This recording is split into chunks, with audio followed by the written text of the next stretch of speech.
Hi guys, just thought I'd do a quick video of how to remove a VF Commodore bumper because I haven't actually seen any around. So first things first, we need to remove these Torx screws from the inner liner. So this one, and there's some on the other side of the wheel. I'll show you on the other side. So the Torx screws for the liner are T15 Torx heads, so that's the one to use. Okay, now we're on the other side of the car. These are the ones that we need to remove from this side again. There are also some Torx screws in here. So there's 1, 2, 3 along the bottom. Okay, so now we've removed these 3 from the inside on the right, and these ones from the bottom on the left. The reason I have the car on is so that I can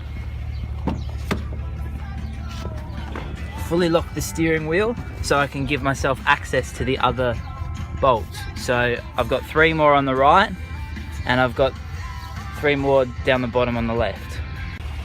Alright, so we've removed 6 screws from the left side and now we've got a loose lining. This means that we'll be able to take the bumper off later. Alright, next step I do is jack the car up so I can fit my screwdriver underneath to get to the bolts under there. But if you have an elbow for your screwdriver or something like that, you might not need to do this. The reason I didn't jack it up before is because I've heard that the power steering needs some weight on the wheels, or they travel too fast and can blow some gaskets somewhere. So I've lined up my jack with a jacking point underneath the car, and now I'm going to jack it up. Alright, so I've jacked it up this far. That's enough for my screwdriver to reach under the front bar. Okay, so now we need to take off all of the Torx screws underneath. And it's pretty much any Torx screw contacting the white. So these ones here, all those, not that one there. That'll just take off the black lip. So this one under here, and that one there too. This one, all of these, all the way to the other side. So all in all, I've removed 9 T20 Torx screws, 4 on the left, 4 on the right, and 1 in the middle. Okay, now we have the upper side of the front bar and the engine bay. We're going to need to remove this piece first. So that involves these hex bolts here. So I have a socket, 10mm socket, and that will undo the bolts. Alright, so I've removed the hex screws. Now we have a few T20 Torx screws in the front here. Now we've removed all the screws. We've got this top part loose, and we can just lift it out. The main problem is getting it around this bonnet latch, but once that's done, it comes out pretty easily. There we go. So underneath we have 2 plastic clips here, and we'll just need to pop those off with a screwdriver, flathead.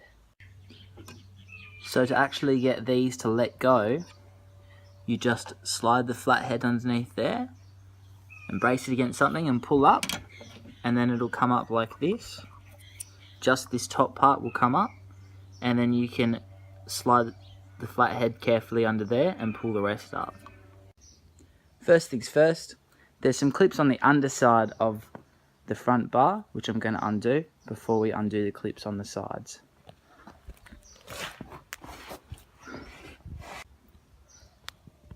So we say these black clips here need to be unclipped before we can pull off the bumper.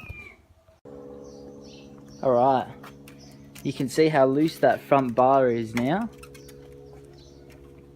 But now we're up to the part that I dislike the most. This part is held in just by clips. But to get this out, you actually need to just pull it. But a fair amount of force is required, so it kind of feels like you're going to break it. I'll give it a go, we'll see what happens. There's also some small clips. These also need to be undone. So there's that one. There's one in the middle here. And there's one on the other side there. Turns out these T20 Torx screws were also holding the bumper in. I thought they were part of the bumper assembly. Turns out they also need to be removed. So there's one on this side and one on the other side. Okay, so after removing those last T20 Torx screws, I just pulled from the side and we've got this. The clips have come out.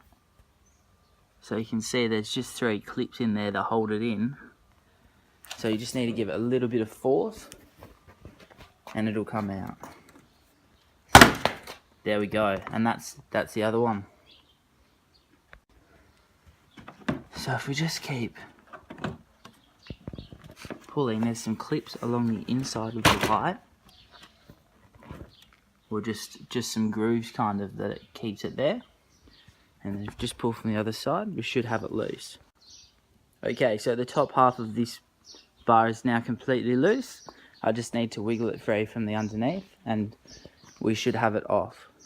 Now I'm not going to be disconnecting any of the wiring, so these front LEDs and the fog lights, they're still going to be wired up. I only need to remove it a little bit so that I can get a light bar in here.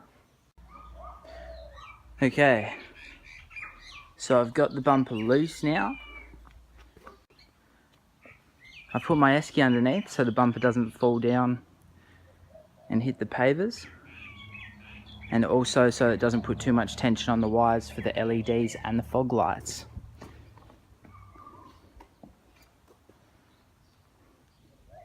So that's how you loosen / kind of remove the bumper on a VF Commodore. Thanks for watching.